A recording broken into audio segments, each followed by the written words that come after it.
Dunia pasca COVID-19 menyerang memang terjadi perubahan besar di mana-mana. Disrupsi terjadi di mana-mana, dampaknya tentu akan luar biasa dan masih bisa kita rasakan hingga 10 tahun ke depan. Walau penyakit ini sendiri secara perlahan sudah mulai dikendalikan. Di sini kita akan membicarakan tentang BlackRock, tentunya kalian paham apa itu BlackRock. Perusahaan investasi terbesar dunia yang masuk di segala sisi di masa sekarang. BlackRock berinvestasi hampir di semua sektor industri.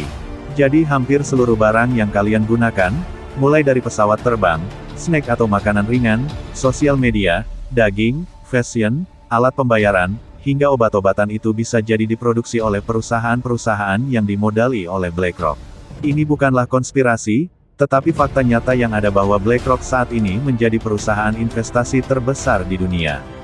Dan mereka kini telah menguasai segalanya. Menariknya shareholder atau pemegang saham dari perusahaan yang bersaing seperti Pepsi dengan Coca-Cola, atau Google dengan Apple, Facebook dengan Twitter, Netflix dan Disney dan masih banyak lagi perusahaan besar yang menjadi top shareholders mereka adalah BlackRock. Memang BlackRock bukanlah pemain tunggal dalam investasi perusahaan di dunia, lantas siapa pengelola aset raksasa di dunia ini? Hanya ada 7 grup perusahaan.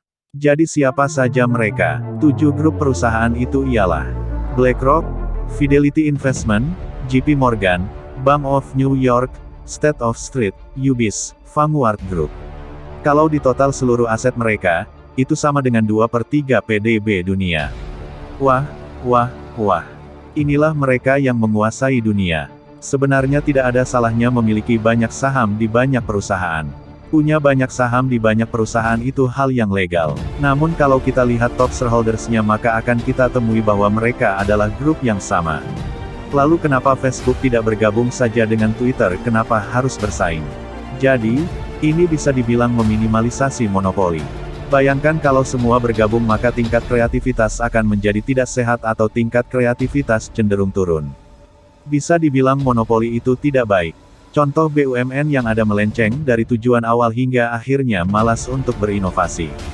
Karena tujuan dibuatnya perusahaan adalah mengeruk profit sebesar-besarnya untuk pemegang saham.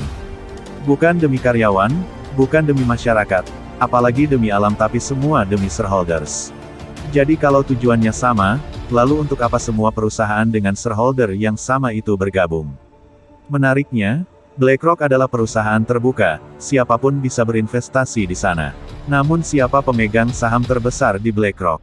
Ternyata bukan Larry Fink, tetapi adalah perusahaan Vanguard.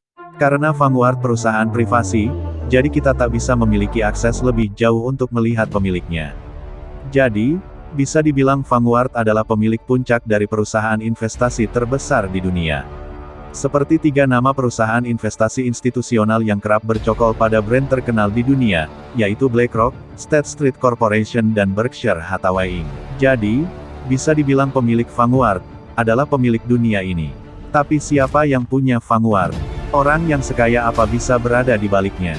Apakah sekaya Elon Musk? Padahal, di Tesla sendiri Elon Musk hanya punya 18% saham Tesla dan sisanya dikuasai oleh Vanguard dan konco-konconya. Namun, kalau kita mau berspekulasi tentang pemilik Vanguard, bisa saja itu adalah Rothschild, DuPont, Rockefeller dan Morgan. Namun itu hanya spekulasi, karena Vanguard tidak bisa ditembus data pemiliknya. Jadi, bagaimana elit global menguasai dunia? Mereka menguasai dunia melalui kontrol-kontrol yang mereka ciptakan. Mereka mengontrol dunia lewat perusahaan-perusahaan besar yang bermain di industri besar dunia. Jadi, mereka dapat mengontrol hidup kita, dari apa yang kita konsumsi, apa yang kita dengar, apa yang kita pikirkan dan salah satunya dengan mengontrol media, hingga dapat mengontrol sebuah pemerintahan di suatu negara.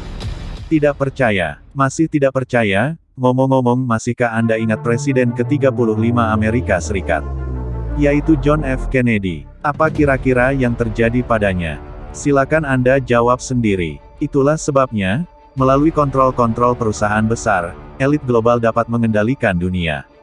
Maka, jika ingin menguasai dunia maka kuasailah banyak perusahaan besar.